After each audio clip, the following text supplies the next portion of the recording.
Headliners make higher salaries than lounge acts. Headliners only work in the showroom twice weekly on average.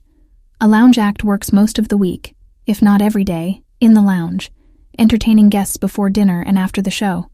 The headliner also gets a passenger cabin along with dining room privileges. The lounge act gets their cabin, which may not be a balcony suite, but still provides comfort and allows the same privileges as the headliner. The only difference between the lounge position and the headliner, other than salary and hours worked, is that the lounge position needs to attend a weekly fire drill on the ship for safety reasons, in case of an emergency to assist passengers to safety. The training is invaluable when knowing how the ship operates. From jumping in the ocean in a wetsuit, to learning how to flip over a 12-seat rubber life raft to assist people in the water into the life raft. Understanding how the rubber life rafts work, the flares inside to signal distress to other ships, knowing how to handle the drinking water situation while waiting to be rescued, and seasick pills that need to be distributed to everyone in the life raft, so no one vomits inside the life raft, to learning how to lower and drive the smaller safety boats attached to the ship's side, performing CPR on test dummies, and more. Training like this is excellent training for saving lives.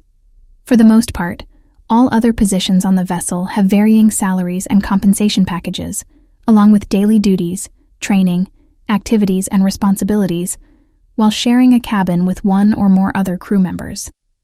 Because the ships constantly move to different locations, base pay is usually transferred to the employee's bank account from the boat to the employee's home country. Employees save time and capital by having the money wired to their bank accounts, not having to deal with currency rate changes and transfer fees when transferring salaries from other countries to their home bank. International hotels. Unlike cruise ships, the compensation varies when working on land in other countries. For example, gaining employment in another country's hotel is also time-consuming. Even if the hotel's brand is in the U.S., the process requires some preparation.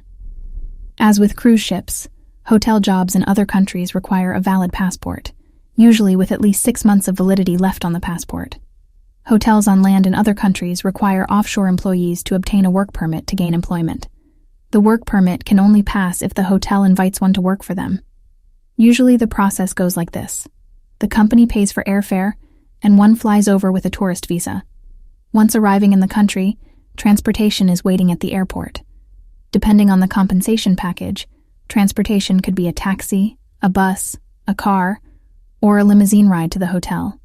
When arriving at the hotel, they take their passport and provide accommodations, usually in the hotel as a guest with all the privileges such as free dining, gym use, and other facilities.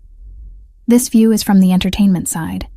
If the position is a manager or international chef, they may receive an apartment not far from the hotel. The compensation package varies depending on what the department is and how long the contract is with the hotel.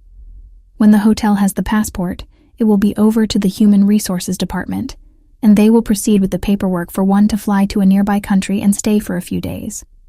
While staying near the embassy in the other country, armed with the passport and paperwork from the new company, they will issue a business visa, B visa. Remuneration for this may or may not be part of one's compensation package. Usually, this is part of the compensation package. Once acquiring the B visa, fly back to the hotel and hand over the passport with the B visa, and HR will proceed to obtain the work permit from the government. There are various time restrictions and associated costs with acquiring a work permit in other countries. Restrictions regarding how long the work permit will allow one to work, before having to renew the work permit by doing the whole process over again. Usually, this can be done without having to fly back to the home country. Another example is that restrictions can be to only work for one employer, and only in the position stated on the work permit. There are conditions where one can work for other companies under one work permit. One way of doing this is to start a company in that country and obtain the correct paperwork. An example of this would be a marketing company or an entertainment company.